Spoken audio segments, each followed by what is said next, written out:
Bom dia. Eu vou pedir desculpas por cada voz que não está ajudando muito, mas agradecer a lembrança da gente poder falar um pouquinho sobre isso, que é uma das características do Conselho Regional de Medicina. Atualmente a gente ocupa a posição de vice-corregedor do CREMESP, e o CREMESP tem uma particularidade pelo número de médicos que temos no nosso estado, mais de 140 mil. Nós temos uma subdivisão dentro da corregedoria e da vice-corregedoria. O corregedor, ele cuidaria da parte dos processos éticos profissionais e o vice-corregedor cuidaria da fase de sindicâncias éticas profissionais. Então, a gente vai ter essa divisão para agilizar o processo.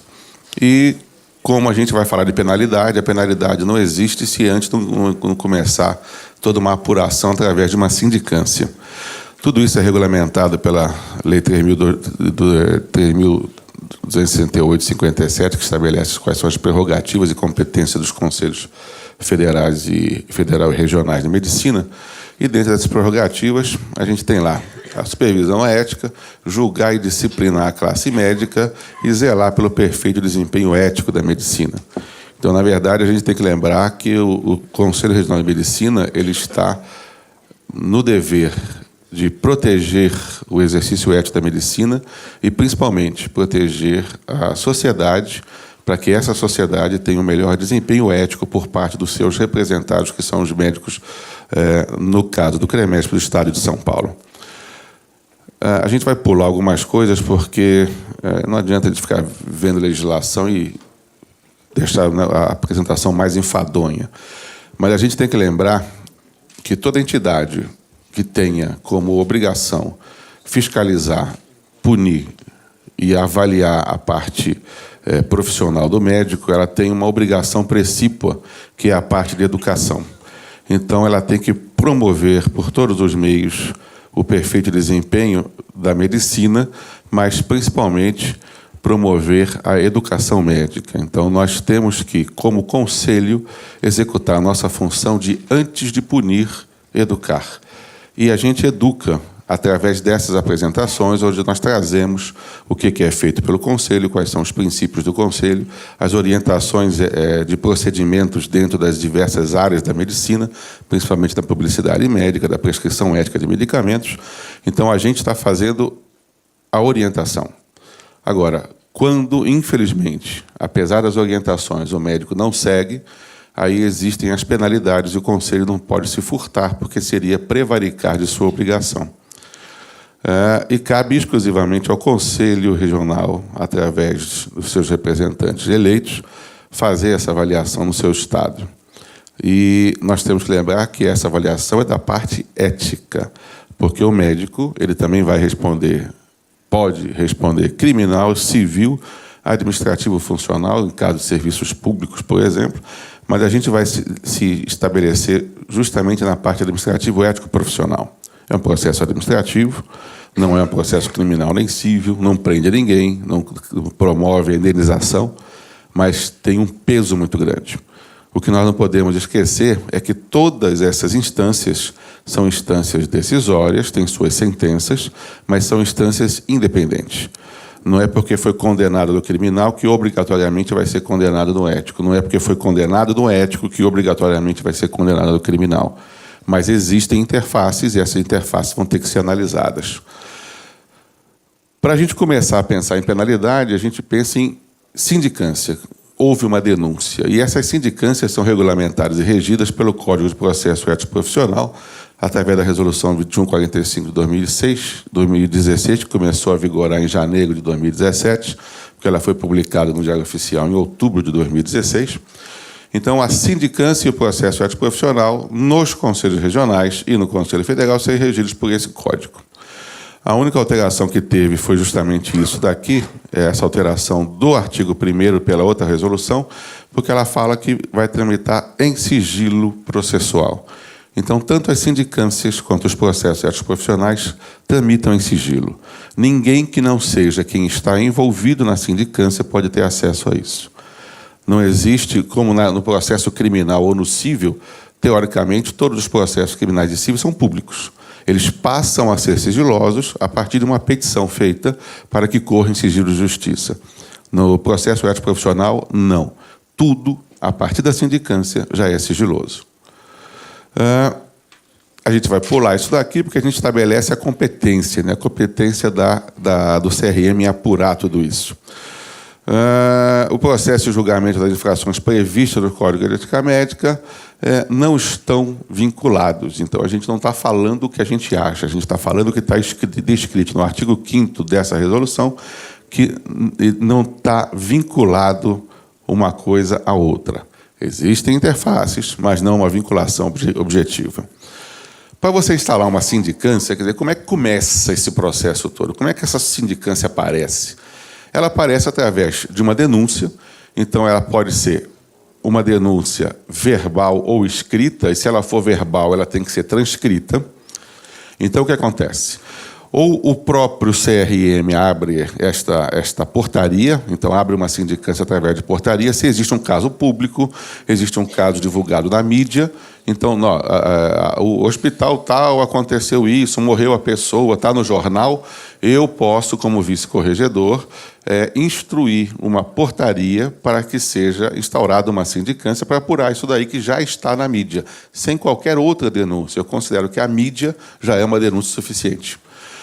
Uma pessoa, um parente, um paciente também vai denunciar. Se ele fizer essa denúncia, e essa denúncia, por exemplo, vier faltando dados, por exemplo, eu não tenho informação do médico, nós temos que entrar em contato e falar, olha, eu preciso que você diga qual foi o hospital que você foi atendido, se você puder, qual foi o médico que atendeu você, qual foi o que aconteceu com você para que você manifeste essa insatisfação.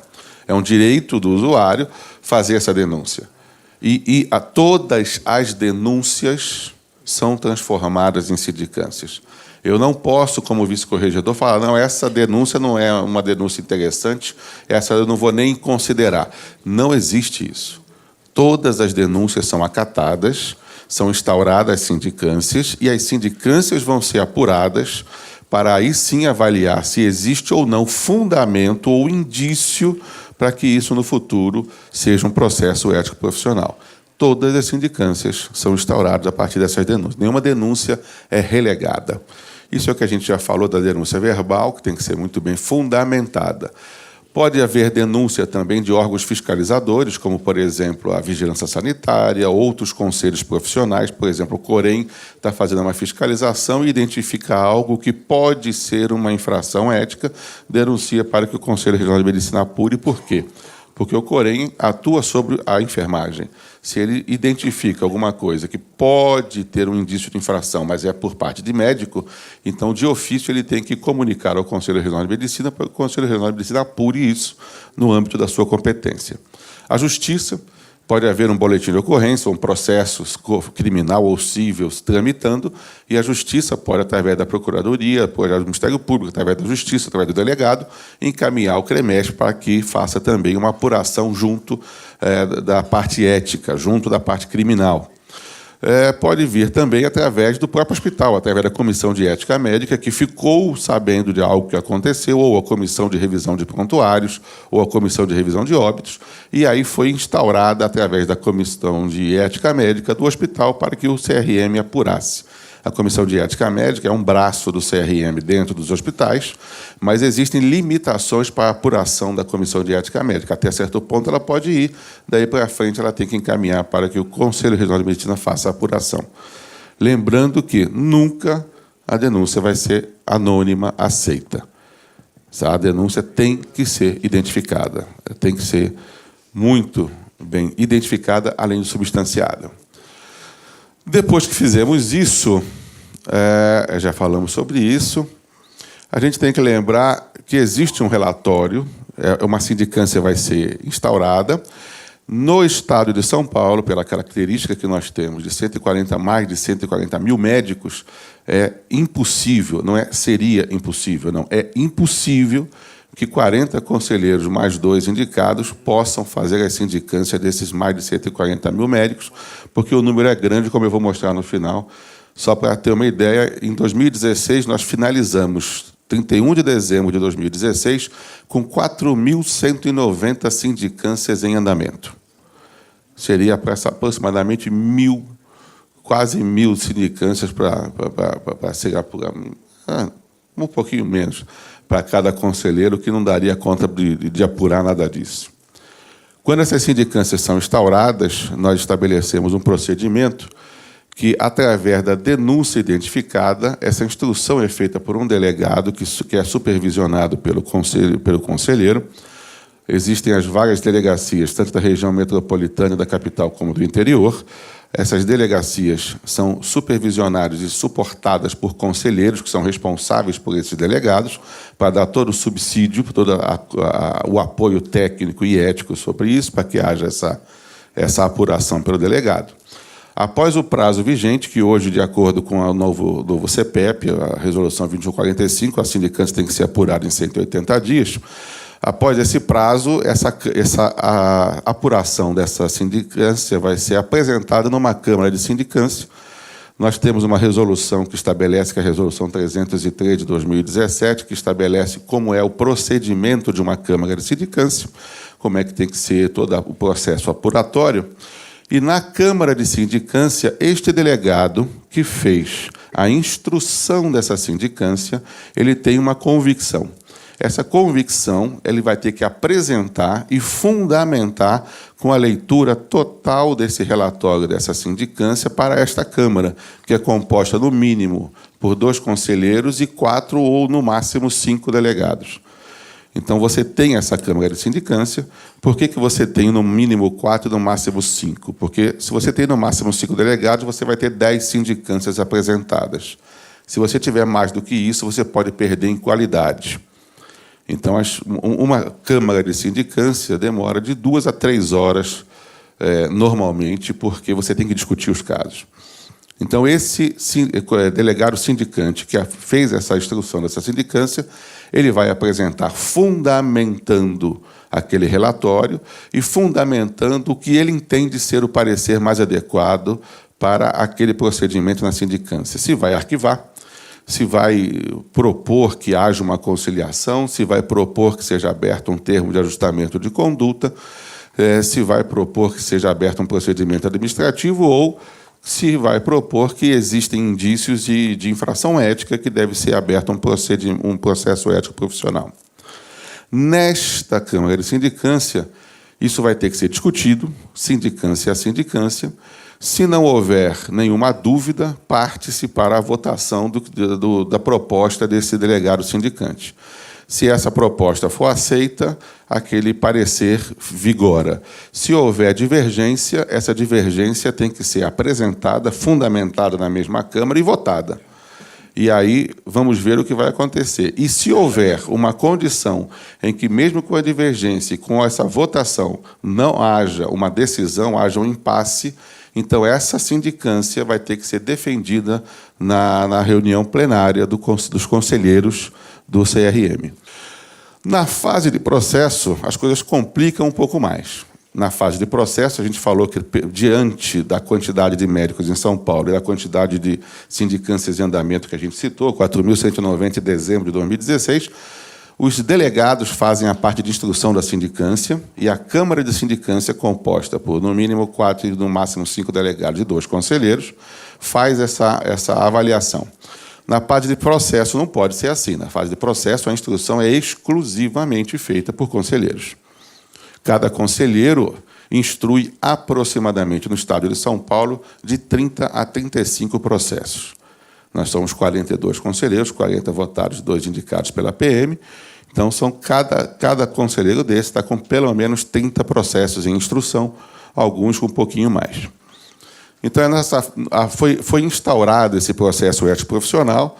O conselheiro instrutor vai ser designado pelo corregedor, que aí já saiu, enquanto estava na instância da sindicância, o vice-corregedor tem a autonomia para deliberar. Agora passou para processo, quem delibera é sempre o corregedor. Vai ser dada ciências às partes, a defesa prévia do denunciado. Se houver a revelia desse denunciado, vai ser nomeado um defensor dativo, porque ele não pode ser julgado a revelia, ele pode ser julgado desde que manifeste, de que tenha uma defesa sobre a sua condição. E aí o CREMESP, por obrigação, tem que nomear um advogado que vai ser o defensor dativo para atuar na defesa desse denunciado. Temos audiência com o denunciante, audiência com até 5 testemunhas do denunciante, audiência com testemunhas do conselheiro instrutor. O conselheiro que está instruindo o processo, ele vendo o processo, ele pode determinar outras pessoas que ele entenda como sendo pertinentes e necessárias para aquela instrução. Audiência com até 5 testemunhas do denunciado. E, no final, é que você vai ter audiência com o denunciado. Foi uma falha minha, a gente não botou aqui, porque até aqui a gente tem a juntada de documentos. O denunciado, ele é sempre o último, quer dizer, não é sempre o último, ele é agora, pelo novo CPEP, ele é o último a ser ouvido. Por quê? Porque ele vai ter todas essas partes que foram feitas, então, a audiência com o denunciante, todas as testemunhas ouvidas, então ele vai ter, como último a ser ouvido, melhores condições para se defender. Se ele for ouvido no começo, fica difícil, porque ele não sabe o que vai ser falado pelas testemunhas, a defesa dele pode ser prejudicada. Para que haja a manutenção da ampla defesa e do contraditório em toda a sua extensão e que não possa ser alegado cerceamento de defesa, ele é ouvido por último. Então, depois de tudo isso, ele é ouvido. Pode ainda haver juntada de documentos, pode ser solicitada perícia, tudo isso até que seja estabelecido o encerramento da instrução e a manifestação das alegações finais. Passou as alegações finais, encerrou a instrução, entra na agenda de julgamento. No Estado de São Paulo, é um dado que eu não posso dar com firmeza, porque isso depende da corregedoria, mas eu acredito que a agenda de julgamento, a fila deve estar em quase um ano. Corrija-me nosso vice-presidente, mas a fila está em quase um ano depois de encerrada a instrução. Entra na agenda, essa agenda demora quase um ano para ser julgado. Então, a gente tem, no rito do julgamento, quer dizer, durante o ato do julgamento, a gente vai ter a leitura da parte expositiva pelo relator, porque um outro conselheiro, que não foi o conselheiro que instruiu, então, o processo foi instruído por esse tempo todo que ele perdurou, a auditiva de testemunhas, a auditiva de denunciado, todo mundo, foi instruído por um conselheiro, mas esse conselheiro não vai ser o relator desse processo, para que não haja um juízo pré-concebido daquela situação. Então, você vai ter um outro conselheiro que não estava fazendo parte da instrução para ser o relator desse processo. Vai ter também um revisor, que também, preferencialmente, não vai ter instruído o processo, para que não haja essa contaminação. Então, vai ter a leitura da expositiva do relatório desse relator, sem o mérito. Então, ele vai apresentar para a Câmara de Julgamento, que é composta de conselheiros votantes. Pode haver a participação de delegados, mas eles não têm direito nem a voz nem a voto, eles são só ouvintes. Por que isso? Porque o CREMESP entende que o delegado instrui a sindicância, mas o delegado nunca sabe o que acontece depois. Para que ele entenda a repercussão dos atos desta Câmara de Sindicância, seria importante que ele participasse dos julgamentos para que ele entendesse também como é avaliada a situação que foi caracterizada como indício de infração ética. Então, isso traz, com certeza, um aprofundamento do entendimento desse delegado, daquilo que ele pode melhorar dentro da sua atuação como delegado do CREMESP. Mas ele não tem direito nem a voz nem a voto, ele somente ouve, participa, mas não interfere. Então, o relatório do relator para os vogais, que são todos conselheiros, o relatório do revisor, que pode ou não concordar com o relatório inicial da expositiva do relator, geralmente é concorde. Por quê? Porque não tem ainda avaliação de mérito. É o relato do processo. Análise de preliminares, as partes podem alegar preliminares durante a situação, até preliminar de nulidade processual, isso tem que ser votado. A partir, você vai ter a sustentação oral do denunciante por 10 minutos, depois o denunciado também vai sustentar oralmente, ou ele ou o seu representante advogado, por mais 10 minutos. Os conselheiros fazem perguntas de esclarecimento ao conselheiro relator e revisor sobre dúvidas que tenham com relação ao relatório que foi apresentado. Depois parte-se para a análise de mérito. Aqui você vê que tem minutos, tem tempo para que haja manifestação das partes. Nos esclarecimentos, análise de mérito pelos conselheiros não tem limite de tempo. Por quê? porque isso é fundamental para que haja a convicção do conselheiro que vai votar na eventual pena ou na eventual não culpabilidade desse colega médico. Então, você não pode restringir o tempo, porque aqui vai estar sendo construída a convicção do mérito, e essa convicção do mérito é que vai dar a sentença final. A partir disso, acabou a parte de esclarecimento, acabou a parte de análise de mérito, então volta a palavra ao denunciante por mais 5 minutos para as alegações, considerações finais dele. Considerações finais do denunciado também, que é a última oportunidade que eles têm para se manifestar antes da prolatação do voto do conselheiro relator. E o conselheiro relator vai apresentar o seu voto, depois o conselheiro revisor vai dizer se concorda ou não com o voto, e aí, assim, esse voto vai ser apresentado quanto à culpabilidade, se é culpado ou inocente, ou não culpado, se for culpado, quais os artigos e qual a pena proposta. De uma maneira simplista, as penas estão estabelecidas na 3268, a advertência confidencial em aviso reservado, que é a pena A, e a censura confidencial em aviso reservado. Essas penas são privadas, então nunca serão publicizadas. A gente costuma dizer que a advertência é para chegar para o médico e falar assim, não faça mais isso. E a censura é assim, não faça mais isso. Porque, na verdade, só o que muda é o nome. Então, a censura é um pouco mais enérgica. Caso a gravidade demande, a censura pode ser pública, pode haver uma suspensão do exercício profissional em até 30 dias, e a pena E, que é a pena máxima, é a cassação do exercício profissional, sempre há de referendo do CFM. Para a gente fazer um quadrinho muito simples disso tudo, a gente trouxe isso daqui. É coisa simples. Certo? Então, o resultado, culpado ou não culpado. Se não culpado, cabe recurso da parte que denunciou, se ela achar que não concordo que foi não culpabilizado esse médico. Pode fazer recurso à Câmara do CFM, o CFM vai julgar nas penas, na não culpabilidade. Se houve a culpabilidade, então vão ser apresentados os artigos que foram infringidos e a votação da pena, se foi a pena A, B, C, D ou E. Ou advertência, ou censura confidencial, censura pública, exercício da medicina por 30 dias cessado ou a cassação. Única e exclusivamente, se houver a pena de cassação do exercício profissional, de ofício, ela vai ter que ser... Isso aqui é uma Câmara de julgamento. Essa Câmara tem, no mínimo, 7 conselheiros e, no máximo, 11 conselheiros. Então, nesta Câmara, foi proposta a cassação. Então, nesta obrigatoriedade, o CREMESP de ofício tem que levar esta votação de cassação para o seu pleno, que é de, no mínimo, 12, no máximo, 21 conselheiros. Então, o pleno do CREMESP tem que fazer uma segunda votação para ver se homologa o que a primeira votação em Câmara Menor fez, que foi a proposta de cassação. Se houver essa manutenção dessa proposta de cassação, também, de ofício, ela tem que ser encaminhada para o pleno do CFM, porque sempre a cassação tem que ser a de referendo do Conselho Federal de Medicina. O Conselho Regional de Medicina ele é obrigado a apurar.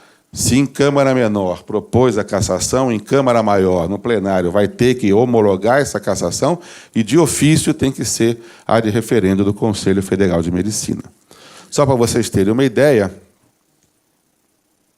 a gente teve, como eu já disse, em 31 de dezembro, 4.190 sindicâncias em andamento no CREMESP. Esse número já esteve maior, já esteve menor também, mas está ali numa fase meio equilibrada, mas é um número muito alto. Só para vocês terem uma ideia, as sindicâncias que foram encerradas no ano de 2016 foram 3.320, quer dizer, as 4.190 estavam em andamento. Foram encerradas no ano de 2016 3.320. Então, o total de sindicâncias que circulou no ano de 2016 foi de 7.400 e poucas sindicâncias que estavam tramitando no ano. Encerradas foram 3.320. Dessas encerradas, 84%, 2.792, foram arquivadas.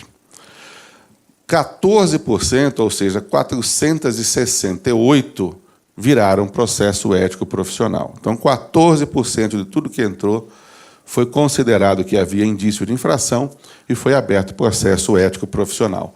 Os outros 2% seriam termo de ajustamento de conduta e procedimento administrativo. Nessas 468 sindicâncias que viraram processo, nós tivemos este número aqui, 761 médicos envolvidos. Mas como é que são 468 e são 761 médicos? Porque tem processos onde você tem 3, 4, 5, 10 médicos envolvidos. Então, 468 processos, mais 761 médicos envolvidos. Desses 761 médicos onde houve processo, 424 foram considerados não culpados, e 337 médicos foram considerados não culpados. E desses 424 que foram considerados culpados, então a gente já viu lá que dos 14% que virou processo das sindicâncias, aproximadamente metade não teve culpabilidade. Então, seria, de todas as sindicâncias abertas, em torno de 7 a 7,5% o médico foi condenado. Nessas condenações, nós tivemos a pena A, que é essa pena, que é a advertência confidencial, 32%. A pena B, que é a censura confidencial, foram 127. Então, a gente tem aqui 62,8% das penas foram confidenciais no Estado de São Paulo. Isso em 2016. A pena C, que é a censura pública, foram 24,8%, 105 censuras. A pena D, de suspensão do exercício profissional por até 30 dias, foram 24. E as penas E ou E, porque eu sou carioca, a pena E foram 29 casos, e essas, lembrando que em Câmara menor é votada e é proposta a cassação, tem que ir para o plenário do CREMESP. Se for mantida a pena de cassação, essa pena de cassação tem que ser referendada ou não pelo pleno do CFM. Então, existe essa tríplice avaliação de uma cassação. Não é uma decisão simples, é uma decisão complexa. Não é a execração do médico, o final da carreira do médico, porque existem instâncias superiores, judiciais, que podem ser solicitadas em caso esse médico não concorde com essa decisão em final, mesmo que homologado pelo plenário do CFM. Então, o CFM não é a instância final. Existem instâncias superiores da jurisprudência, da legislação, onde esse médico pode recorrer. O interessante é que nós temos alguns casos assim, que foram cassados no Conselho, foram cassados 2 vezes no Conselho, quer dizer, em Câmara Menor e Maior, foram referendadas pelo CFM, e na Justiça Civil, na Justiça Comum, nós tivemos a obrigatoriedade de restabelecer o direito do exercício profissional.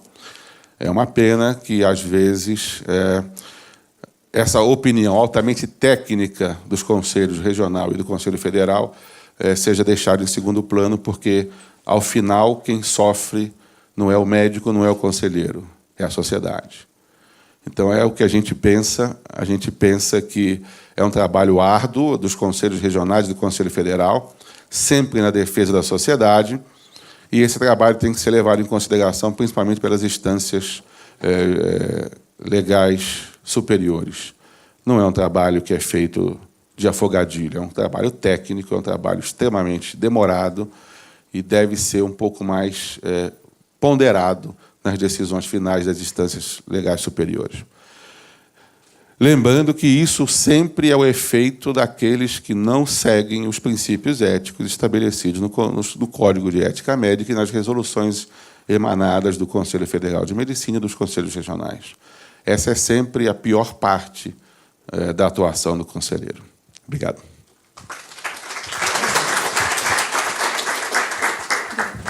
Na sua opinião, por que isso ainda, no século XXI, é necessário um instrumento tão jurássico quanto um carimbo? Em relação à propaganda, se no cartão de visita do médico, se ele coloca uma especialidade que ele não é ou não possui o título especialista, se é uma infração do Código de Ética Médica. Isso ocorre muito em ortopedia e medicina do esporte. Antes do advento da residência em medicina do esporte, muitos ortopedistas, principalmente os mais experientes, entendiam que, por ter tratado uma vez de algum peladeiro de fim de semana, de uma lesão no joelho, aquela coisa pelados versus, né, de meia, ou casados versus solteiros, ele entende que ele é médico do esporte ou faz medicina do esporte, se isso é proibido ou mal visto pela questão da publicidade médica.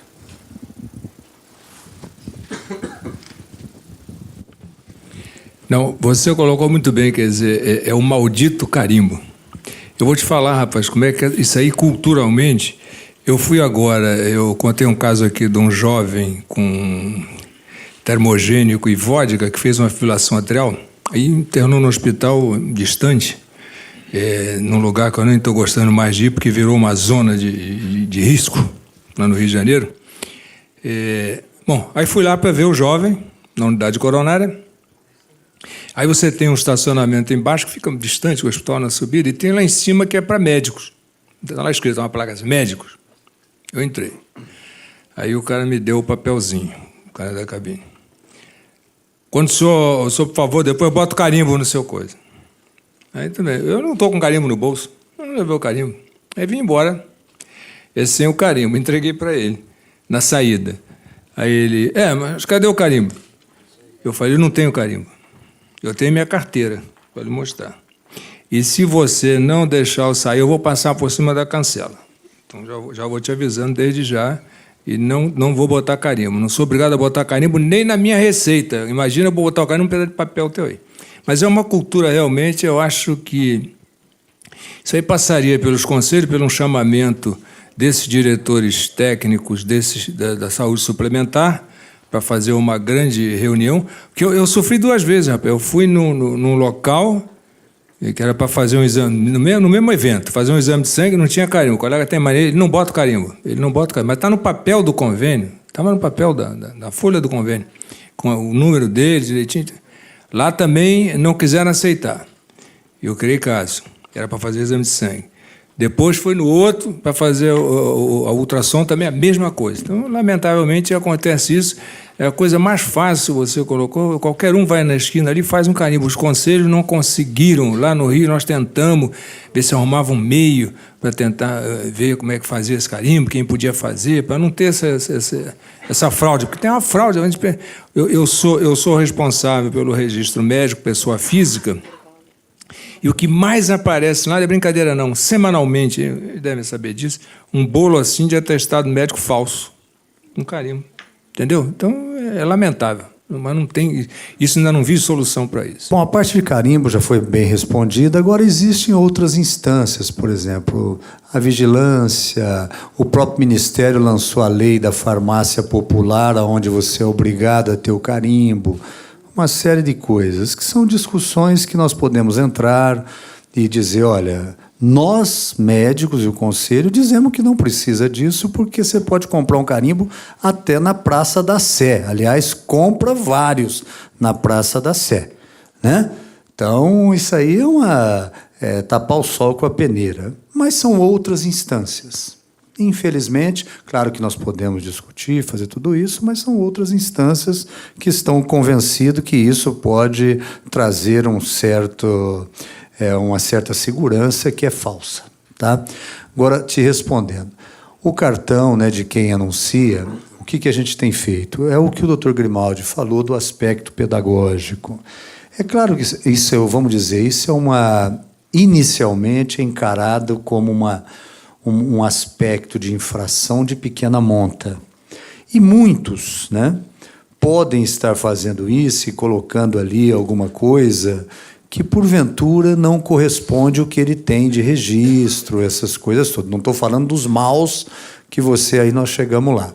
Então, nós chamamos esse médico, conversamos, mostramos para ele que ele não tem o registro, que ele não deve se anunciar enquanto, né, especialista, seja na área de dermatologia, de cirurgião plástico, de medicina do esporte, essa coisa toda, e pedimos para ele tirar isso do currículo dele, até que ele faça a sua prova, obtenha o título e tal. Tem dado muito certo em algumas áreas, tá? Porque as frias letras da lei, isso é uma infração ética, tá? As frias letras da lei.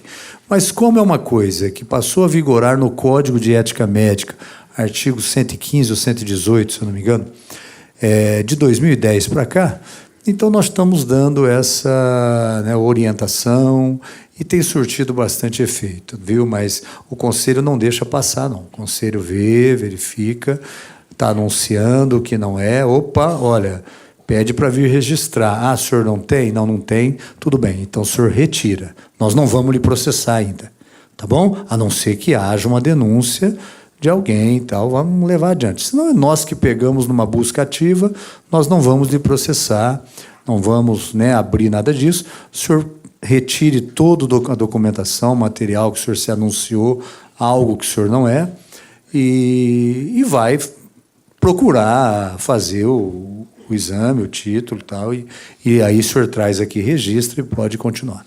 Respondi sua pergunta? Então, tá ótimo. Prós e contra de suplementos no esporte. Este estudo, essa publicação da doutora Burke, mostra que os prós em suplementação no esporte é diretamente melhorar a performance. E os contra são os efeitos colaterais, além do risco de contaminação por substância proibida, doping positivo, em suplementos. Então, a pergunta que se faz, considerando o uso de suplemento no esporte, é se é seguro, se é legal, se é efetivo.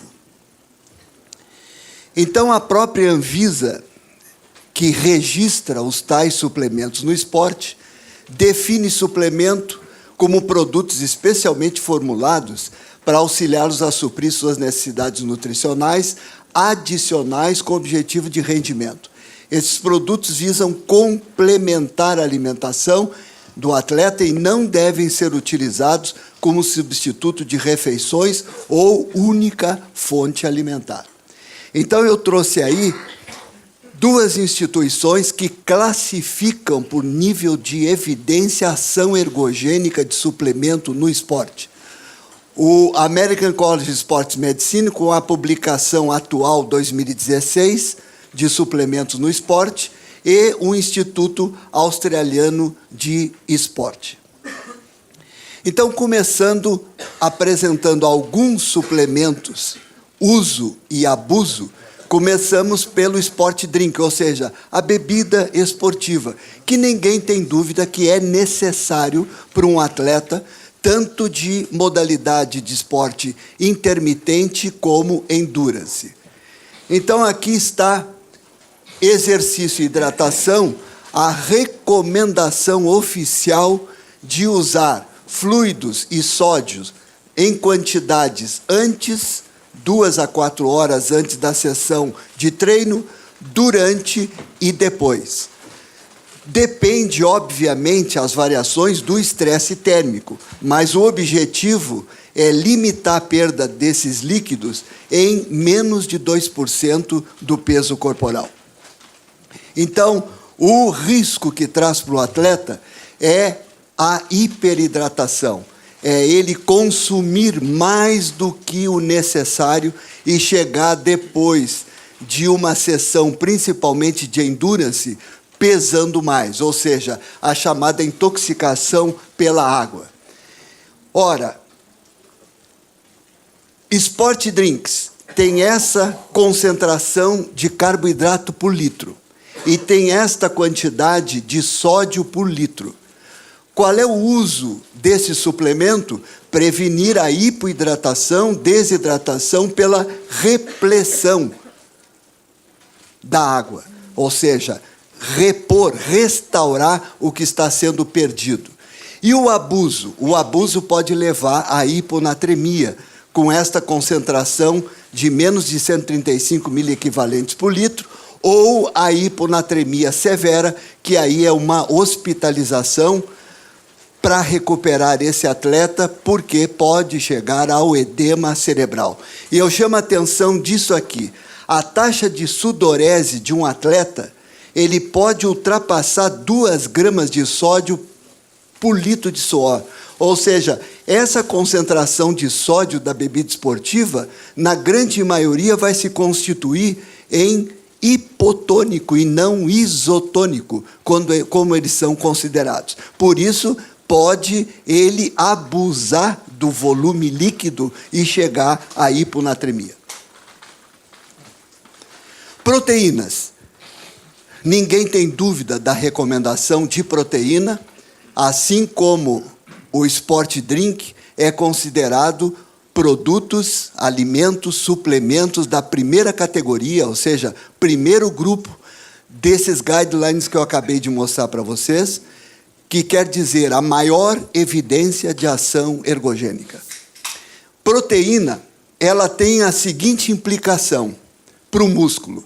Dada a refratariedade do músculo esquelético ao excesso de nutriente. Ou seja, o músculo tem janelas anabólicas. Ele não consegue assimilar excesso de proteína.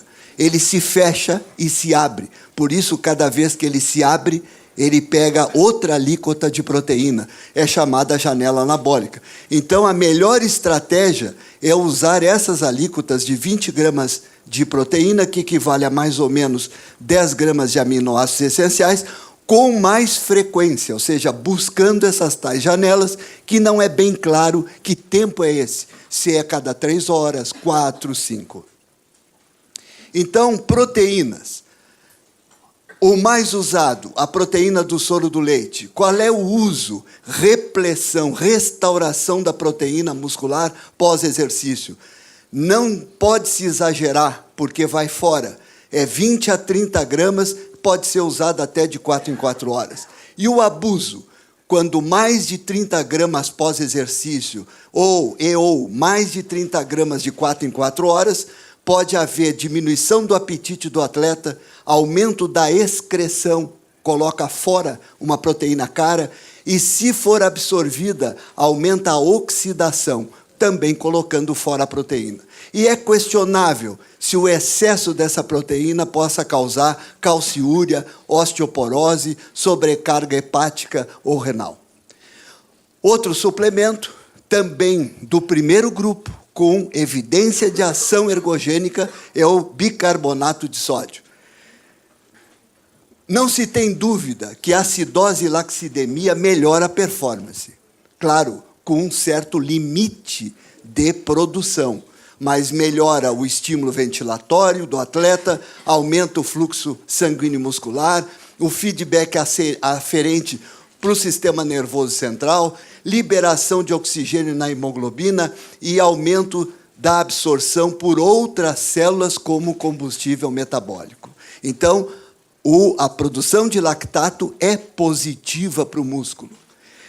Tão positiva que, em determinadas modalidades esportivas, tem zonas de treinamento chamada potência anaeróbia, onde o atleta é submetido a tolerar acima do limiar de 4 milimol por litro de lactato, ou seja, chegar a níveis bem superiores, que implica em recordes, inclusive mundiais. Vejam que corridas em recordes mundiais foi atingido com aproximadamente 20 milimol por litro. Ou seja, faz parte do treino esse tipo de indução do atleta à tolerabilidade de níveis muito superiores ao limiar de lactato. Não se tem dúvida que o bicarbonato, ele vai ter uma indicação na estratégia de neutralização do excesso de ácido lático, principalmente em exercícios que duram 1 a 7 minutos, extenuante sustentado, e também é útil nesses esportes que envolvem prolongados períodos intermitentes e sustentados de taxas de trabalho de alta intensidade. ou seja, produtores de ácido, produtores tanto de próton como de ácido lático. Então, aí está o bicarbonato de sódio como suplemento. Qual é o uso? É um tampão extracelular, para neutralizar a produção de ácido lático. E qual o abuso? Se eu abusar, eu complico o treino do atleta que quer tolerar no seu treino acima do limiar. Ou seja, eu diminuo a laxidemia de um treino de potência anaeróbia e eu posso, inclusive, com o abuso do bicarbonato, aumentar as taxas de utilização do glicogênio, que é muito ruim para o atleta, porque é uma reserva limitada. Além dos distúrbios gastrointestinais, como o mais comum, a diarreia hiperosmótica. Outro suplemento, também do primeiro grupo, com a maior evidência de ação ergogênica, é o ferro. Eu trago esta exibição de produto para mostrar para vocês que a Anvisa tem área de alimento e área de medicamentos. Cada produto é registrado numa dessas áreas. O que eu quero dizer é que a área de alimentos registra esse ferro com até 100% das DRIs. O que é isso? Referência dietética diária, que é tabela, é universal, até 100% da DRI. Ou seja, vocês vão comprar o suplemento de ferro em loja de produtos para atletas. Mas quando vocês quiserem prescrever ferro, vai ser na farmácia, que é a área de medicamentos registrado na Anvisa. Eu chamo a atenção disso pelo seguinte: a Anvisa padronizou as bulas de medicamentos e padronizou bulas de medicamentos com excesso em relação à DRI de minerais e vitaminas também. Então, toda bula vocês vão encontrar isto aqui. Por exemplo, cada produto, cada apresentação, quanto % acima da DRI vai haver com esse suplemento. Eu chamo a atenção que vocês podem ver que são dezenas e centenas de vezes a DRI. Ou seja, a vigilância sanitária implica em venda sob prescrição médica. Então, a nutricionista, por resolução do Conselho Federal de Nutrição, não pode indicar um produto desse. Ela tem que indicar o suplemento com até 100% da DRI numa loja de produtos para atleta. Isso é muito importante. Então, existe uma potencial recomendação do ferro suplementar, como níveis de ferritina, atletas vegetarianos, treinamento em altitudes, treino de alto impacto, porque pode trazer a hemólise intravascular, atletas no período de estirão de crescimento, e chama-se a atenção de não suplementar ferro pós-treino extenuante pela presença da epsidina, levando em consideração também que existe a anemia do esporte por hemodiluição, que não necessariamente tem indicação do ferro. Então, aqui está o suplemento, com a recomendação das DRIs, o uso pelos níveis baixos de ferritina e sabendo-se que 105 miligramas de ferro elementar por dia, por 60 dias, eleva a ferritina de 20 até aproximadamente 40 microgramas por litro por atletas de elite. O abuso do ferro, que é extremamente comum em atletas, pode elevar o ferro como radical livre, trazendo risco para o DNA. E pode chegar esse atleta à hiperferritinemia, que, se cronificar, pode chegar à hemocromatose. E, por último, o antioxidante, que em atletas sabe-se que eles produzem muitas espécies reativas de oxigênio, que é lesiva celular. No entanto, existem funções desses antioxidantes úteis no corpo. As principais conclusões dessa grande revisão sobre antioxidante é de que, quando carrega a célula muscular com altas doses desse antioxidante, leva a um embotamento de efeitos positivos do treino, interferindo no processo fisiológico, mediadores importantes das espécies, como a vasodilatação e a sinalização da insulina. Então, vejam, aqui tem alguns dos suplementos usados como antioxidante. O uso, eles pertencem a grupo B e C com menor evidência científica, não grupo A, como até agora eu apresentei, e o abuso diminui a adaptação muscular, a vasodilatação e a sinalização da insulina. Como conclusões, cada atleta possui um coeficiente de variabilidade de desempenho, que pode ser alterado 0,4 a 0,6 vezes por uma intervenção como o uso de um suplemento. Essa intervenção pode causar uma variabilidade de respostas no desempenho de cada atleta, incluindo respostas prejudiciais ao rendimento. O uso de vários suplementos em combinação, ou o uso do mesmo suplemento sucessivo em relação a eventos, fornece exemplos de questões que exigem mais investimentos em metodologias de pesquisa robustas, que incluem ensaios repetidos e a coleta de dados sobre mecanismos fisiológicos ou genéticos subjacentes aos resultados. O desempenho esportivo bem-sucedido é o produto de uma genética superior, treinamento a longo prazo, nutrição ideal, sono e recuperação adequados, equipamentos de ponta e uma atitude comprometida do atleta. Esses fatores não podem ser substituídos pelo uso de suplementos, muito menos pelo abuso, mesmo que seja forte a alegação do efeito ergogênico. Boas práticas de fabricação abrangem um conjunto de medidas que devem ser adotadas pelas indústrias de alimentos a fim de garantir a qualidade sanitária e a conformidade dos produtos alimentícios com os regulamentos técnicos, que inclui o suplemento para atletas.